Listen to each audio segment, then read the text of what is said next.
Hi, Charlie McCann, welcome to a preview of this weekend's sporting action, particularly horse racing. Let's get on with the tennis. Murray's through to his first Grand Slam finals, even money now to win the Australian Open on Sunday morning, of course, our time. Federer 5-6. Federer, of course, will play Tsonga tomorrow. Money into 6-4 for sports personality of the year. Is that a good price? I don't know. He's probably got to win Wimbledon to be a good price because we've got the World Cup year. If we go maybe even to the final, we've got Rooney, a short price, Terrier, a short price, gone up Lampard and Gerrard. I think there's around about 16-1 shots. Murray 6-4 for sports personality of the year. If we don't win the World Cup, he may have to win Wimbledon to be a stone's off certainty. I probably wouldn't back him at that price, especially with Federer on the horizon in the final. I backed Murray myself, and really I'm beginning to thought Federer was awesome for second sets 2-3-4 against Davydenko, who of course was magical in the first set. Super League starts tomorrow night. We've got a number of markets at Stan James. We're betting without the big two, without Saints and also the Leeds Rhinos, and we bet 3-1 the Wise, 3-1 Warrington Wolves in that market, 92 then for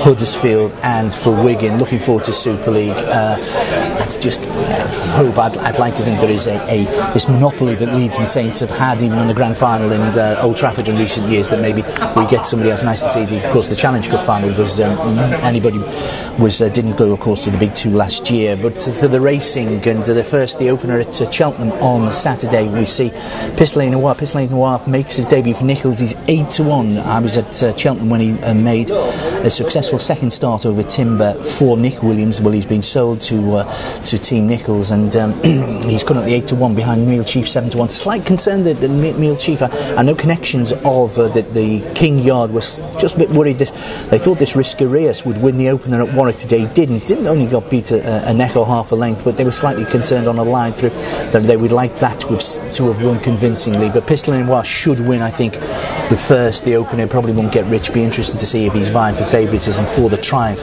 after that. Later on in the card, we've got the Argento craze. Now we know that Denman won't run, and now he runs in the Aon next month. The big two appear to be Madison de Burley. Madison de Burley beat 19 lengths and 43 lengths on his last two starts at Cheltenham, so you can't see. I mean, we consider that he's a flat track horse, he's an Aintree horse, he's a Kempton horse, he's a Newbury horse, but if you go back in the form book, he has run well at Cheltenham previously. The one that a lot of people are talking about is Carruthers, who won again at Newbury and again has run very moderately on his last couple of starts, at least at Cheltenham. Sorry, I think he's only run 2 starts. This, of course, is for the Brad Stocks and Lord Oaksey partnership. I think a lot of people want this to run well, but interesting, a lot of horses will probably run down the Argento knowing that Denman won't be there, and of course they'll probably have a really small field in that Aon Chase at Newbury next month. The horse I'm very keen on over this weekend, I don't think we're going to get particularly rich on, is Carabac, though, in the Cleve Hurdle. Cleve Hurdle race dear to me, where Lady Rebecca won in 2000, 2001 for Enrique Williams. This Carabac, remember, only beaten a length and a half, length and 3/4 by the great Michael Dagenet. And Michael Dagenet hasn't had the opportunity to supplement his wonderful performances at Punchestown and at Cheltenham. But I really do think he is some sort of machine. And when you think that Diamond Harry was back in third in last year's Ballymore, this is a proper tool, this Carabac. It wasn't beaten that far by big bucks. When the King horses really went firing, they are just beginning to hit top gear. Now this horse is 9-4 without big bucks with Stan James for the World Hurdle, and I think that's a bet. I really do. I think he'll win the Cleve Hurdle on Saturday, and I do think 6-1 for it. I think it's a cracking each way price as well. But I think 9-4 without big bucks. I think he'll win on Saturday. I think he'll be into ours 13-8, 7-4 without big bucks, and I think he's something of a tool.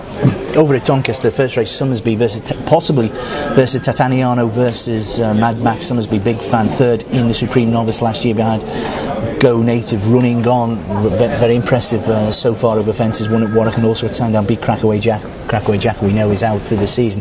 Big fan of this Summersby as well, and he may be the one to give the Irish, rather than Riverside Theatre, rather than Mad Max or whatever long run if he goes. This may be the one, Summersby, to take on Captain CB and Sizing Europe as well. Postle runs maybe later in the card in a hurdle race as well. Postle, I think, is waiting for the weights to come out for the Grand National before he goes back over the bigger obstacles. Big fan of Postle. Do keep that on the right side if you're having your for Grand National wages. Sky Bet Chase, we bet 13-2 theatrical moment. The decks are in for this.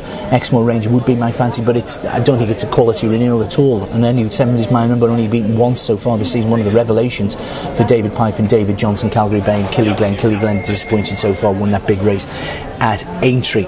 It would be just Exmoor Ranger, but it's not a race I'm particularly keen on. Big Zeb as well, by the way, runs comeback race, so disappointing, 4th in the Tingle Creek, beaten a minute by Twist Magic. He's better than that. Fascinating race between Gold and Silver, who of course lowered the colours of Tranquil 3, the Paddy Power winner, over 2 miles in a Grade 1 over Christmas. But I think Big Zeb back, and he might be the one, Big Zeb, to give Team Nichols something to think about in the Queen Mother Champion Chase. But the one for the weekend for me, Carraback. 6-1 for the World Hurdle, that might go. 9-4 betting without big bucks for the World Hurdle. I really do think this is a decent tool, and I think that would be the bet for me for the weekend. Okay, we might not get rich in the Cleve Hurdle, but 9-4 without the favourite big bucks for the World Hurdle, that'd be the one. Carraback, be lucky.